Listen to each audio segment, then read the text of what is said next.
Hello and a very warm welcome. In this explainer, we're going to journey through a really powerful and instructive story from the Quran, specifically from the 26th chapter, Ash-Shu'ara. We're going to uncover the timeless lessons from the mission of Prophet Lut. The entire story really hinges on this one profound question. And notice how he's called their brother. He's trying to establish a connection. He doesn't just start with condemnation. He starts with an appeal to their conscience, to their gut feeling of right and wrong. And this single question, well, it sets the stage for everything that's about to happen. Okay, so let's dive into this.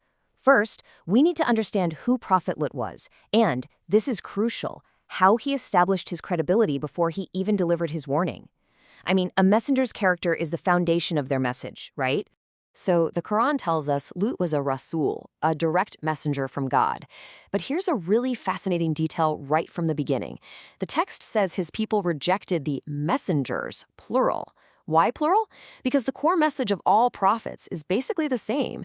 So to reject one of them is like rejecting the fundamental truth that runs through all of their teachings. And this brings us to the very first thing Lut declares about himself. He says, "I am to you a trustworthy messenger." He uses the word amin, trustworthy. Now this wasn't just some random claim. This was his reputation. His community already knew his character, and he uses that solid integrity as the foundation for the very difficult message he's about to deliver. And this part just brilliantly shows how pure his motives were. He makes it absolutely clear. Look, I'm not asking you for any payment, any power, or any kind of status. By seeking zero personal gain, he removes any and all suspicion. His reward, his payment, comes from God alone. That proves his message is pure and isn't driven by some ulterior motive. All right, let's get to the core of the conflict. Let's see how this society actually reacted when Lut presented his specific warnings. This is where the tension really starts to build. So here, Lut confronts the main issue head-on. He challenges their rejection of the natural family structure that God had established. The key word here is transgressing. In the original Arabic, it literally means to cross a sacred boundary, a line set not just by some law, but by nature itself. And what was their response? It wasn't to reflect or to debate. It was just a threat. If you don't stop, we will throw you out. This just reveals how deeply stuck they were in their ways. Instead of looking at their own actions, they just tried to silence the one person calling for change. But Lut doesn't back down one bit. Faced with being kicked out of his own home, he stands his ground. He makes his position completely clear, saying he utterly detests what they're doing.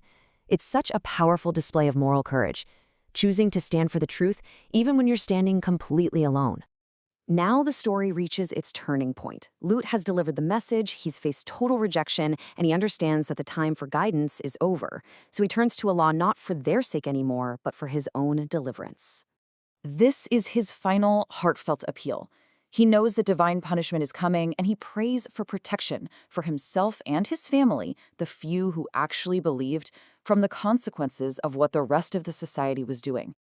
And the response from God is swift and it is decisive. First, the prayer is answered. Lut and his family are rescued. They're moved to safety.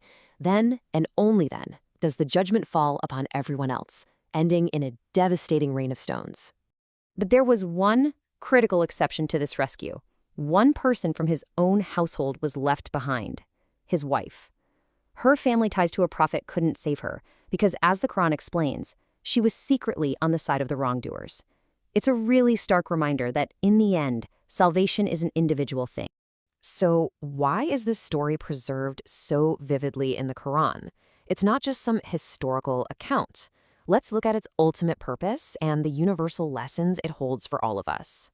The Quran itself calls this story an ayah, which means a sign, a verse, a piece of evidence. The entire narrative, from the warning all the way to the destruction, is meant to be a clear and powerful sign for all future generations who would ever hear or read it. So when we boil it all down, the story gives us these crucial takeaways. First, God always sends a warning before punishment. Second, moral boundaries exist, and crossing them has consequences. Third, it's about prophetic courage, about standing for truth even if you're the only one. And it confirms that while divine justice is certain, it's never random. And the ruins of the past, they're left behind as a physical reminder. And the passage ends by reminding us of two of God's most essential attributes. He is Al-Aziz, the exalted in might, powerful enough to deliver justice. And he is Ar-Rahim, the merciful, whose mercy is shown in sending a warner in the first place and in saving the believers before the end. It's this perfect balance of justice and mercy. And so, the story of Lut doesn't just end in the past. It leaves us with this final echoing question. The Quran says these events from history are signs for people who reflect. The signs are there, but the real question is, for us today, are we choosing to pay attention?